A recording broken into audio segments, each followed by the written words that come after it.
Bonjour à tous. Aujourd'hui, nous allons parler de la méthode DMAIC, donc D-M-A-I-C. C'est une méthode de résolution de problèmes, plus ou moins complexe, et qui se définit en 5 étapes. Chaque étape correspond à une lettre. Le D est là pour Define, M pour Measure, A pour Analysis, I pour Improve, et C pour Control. L'étape la plus importante, c'est le D pour Define. C'est à l'étape à laquelle on va bien définir les attentes de la résolution du problème, son cadre exact et surtout son processus le plus exactement possible. M est là pour Measure, donc mesurer. C'est là où nous allons collecter les données afférentes au problème.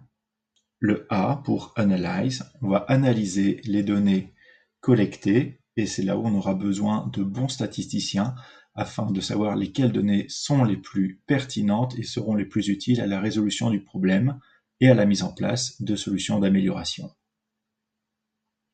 Le I pour Improve, donc améliorer, c'est là où nous allons innover, c'est-à-dire apporter des changements au process. Nous allons le tester et le valider sur une échelle réduite.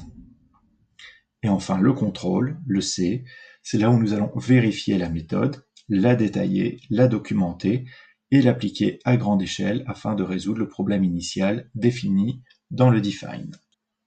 Cette méthode, on peut faire un parallèle facile avec la roue de Deming, donc le PDCA, les 3 étapes étant constitutives de la phase P, plan, improve étant la phase do, donc faire, et la phase control étant la phase check and act, c'est-à-dire de l'amélioration continue, bien connue sous le sigle PDCA.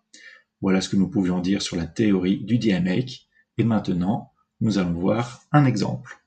Prenons maintenant un exemple qui était une compagnie aérienne nord-américaine qui, il y a quelques années, souhaitait diminuer ses temps de maintenance. Ils avaient défini le problème comme des temps de maintenance des avions qui étaient trop longs.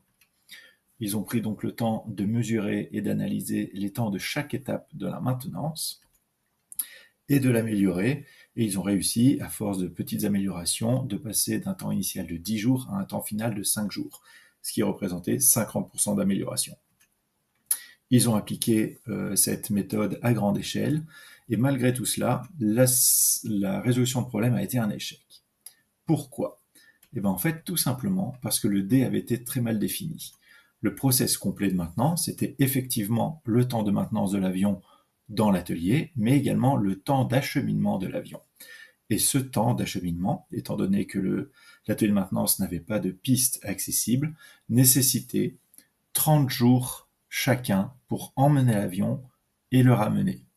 Donc on avait un process global qui était de 70 jours, qui a été amélioré à 65 jours. Donc on a toujours l'amélioration de 5 jours, ce qui est bien, mais qui n'a pas été significatif pour la compagnie. Donc on a ici un bon exemple de l'importance du define et de bien regarder le processus dans son ensemble pour ne pas perdre de temps à faire des améliorations qui finalement ne seront pas significatives. Voilà donc à quoi peut vous servir la méthode DMAIC, dite aussi DMAIC. À bientôt.